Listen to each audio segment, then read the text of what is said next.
second signpost the path of on the way of Cain is putting sacrifice before obedience. It is presumption to try to justify disobedience with sacrifice. It is presumption. God hates that. You are trying to circumvent God, and you cannot use sacrifice to appease God for your disobedience. In 1 Samuel 15, verse 22-23, look at what Saul learned. So Samuel said, as the Lord has great delight in burnt offerings and sacrifices, as in obeying the voice of the Lord, behold, to obey is better than sacrifice, and to heed than the fat of rams. He said, you can't bribe God. God says, go and kill the Amalekites. Then you say, well, I brought the best of sacrifice, the best of the flock, the sacrifice to God. So even though I did not really carry out the instruction, here's my seed to appease God. He said it's presumption. You can't use sacrifice to justify disobedience. It's presumption. Cain learned a bitter lesson. God rejected Cain. Now, you are bringing sacrifice, fine, but that's not what I'm looking for. I'm looking for you, your heart. You are not on the same page with me. You are out of alignment and you are bringing sacrifice. What for?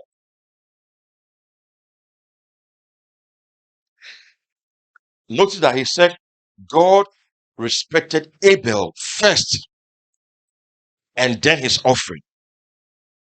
And God rejected Cain first and then his offering. So God looks at you before what is in your hand.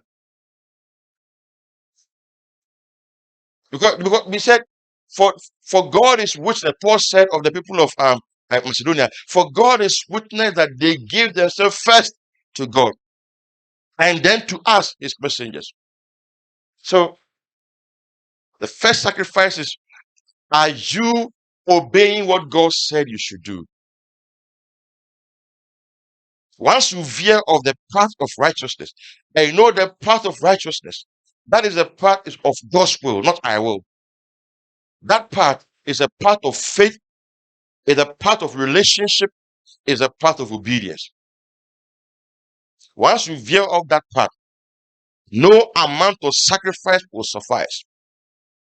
God was not pleased with all the fat sacrifice Saul was giving because he violated God's instruction and he was out of alignment with God. You needed to come into alignment with God first before God will look at the sacrifice. You can't bend God's will with sacrifice. Solomon offered 1,000 burnt offerings to the Lord, and God accepted it because he was in alignment with God. He was carrying out the instructions of God. So his sacrifice carried weight.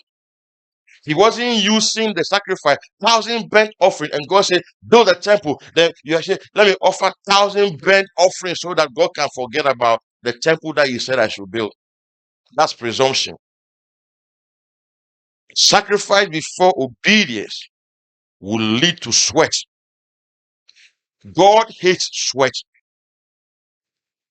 Not the sweat I'm wiping from my face. Not that sweat. You know what sweat stands for?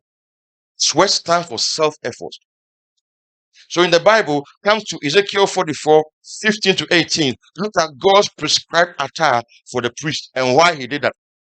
But the priests, the Levites, sons of Zadok, who took charge of my sanctuary, when Israel went astray from me, they shall come near to me to minister to me, and they shall stand before me to offer to me the fat and the blood, says the Lord. They shall enter my sanctuary, and they shall come near to my table to minister to me, and they shall keep my charge. And it shall be, whenever they enter the gate of the inner court, that they shall put on linen garments. No wool shall come upon them while they minister within the gate of the inner court or within the house. They shall have linen turbans on their heads and linen trousers on their bodies. They shall not clothe themselves with anything that causes sweat. Okay? Do you know why? Because sweat stands for self-effort without God. The punishment that Adam had was that you will eat from the sweat. God didn't say you will labor, he said you will toil. Labor is normal for any human being. Without labor, man will not be fulfilled.